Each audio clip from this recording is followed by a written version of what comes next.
For today's video mga kaligalig, ano ang kaganapan kahapon dahil nga ho kahapon ay kaarawan ko pero hindi naman ho espesyal dahil nga ho tayo din nagtatrabaho sa malayong ibayo, hindi naman ho uso ho din yung mga ganyan-ganyan selebrasyon, hindi katulad ho nung nasa Pinas tayo na konting kibawt at konting birthday yan ay may papansitan na tayo at may pahanda, ay di ho hindi yung ang Pasko't Bagong Taon ay hindi sineselebrate, ay yung pag namang birthday, di normal day naman, garnay trabaho na uli pero dapat ho tayo magpapasalamat sa Panginoon, yung pagmulat pa lang ho ng ating mga mata sa ating paggising ay napakalaking blessing at dami-dami natin dapat ipagpasat, lalo na ho ako ho naman ay sa dami kong hiniling ho sa kanya na kahit hindi niyo ho binigay, napakadami naman ho niyang binigay na hindi ko hiniling, ay tunay ka naman napakalaki ng pagbabago nung ako'y makapag-abroad na binigyan ako ng ganung trabaho na kung dati ho yung 1 kilong bigas ay utangin pa sa tindahan kahanggan, ngayon ay hindi na naman ho sa awa ng Diyos nararanasan.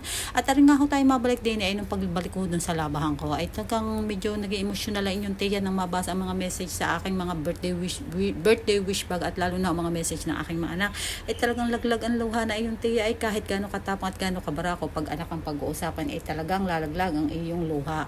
At nang tayo ay mabalik din sa ating pagtatrabaho, ako'y umakyat at ako'y nagtimpla ng kape at araw ang aking pampagising at hindi pwedeng mawala sa aking pang araw-araw na buhay. Tingnan, i-flex ko lang ho ang aking tasa diyan na kasing laki ng mukha ko at saka yung akin ng tinapay yan ho ay mayroon diyang keso na aking ipinalaman at yan nga ho at kita ninyo taklob ang aking mukha ng aking tasa, ganun ho kalaki. Ay siya tuloy ang bangay mga kaligalig, hindi pa tayo pwedeng magyabang at tayo katulong laang. Hayaan nyo mga kaligalig, pag ako'y nakakita ng apam, ay nako, kayo'y imbitado sa aking kasalan. Ayaw, dumali na nga ang iyong tiya at ira na nga ho, tayo nag-upo-upo na din ng kaunti at inayos ko ang aking bangsa, talagang nagulo dahil medyo nag-imot-imot tayo kanina. At nung pagbalik ko sa bahay, arin na ho, kasi kasayahin na ho natin ang ating lulutuin para sa ating hapunan. Ako ho'y magluluto ng white bean soup din dahil nga ho din may bagong anak ay kailangan ng mga soup-soup na gayaan. Ako nagbabadlaang din ng white beans at nung yun ho ay pumagana ng kaunti, edi sasahog ko na ho dun sa akin pinabubulakang kaninang pork bones dun sa aking slow cooker dahil para hindi na ho bantayin doon ko na ho niluluto. At nung yan ay lumambot na ho na medyo na konti yung ating white bean soup, ay nilagay ko din ho yung ating dry bean curd. Tapos ako'y nag-steam din ng fish na aray na may aking special sauce na nilalagay na yan at nilagyan ko lang ho ng spring onion parang pang dekorasyon.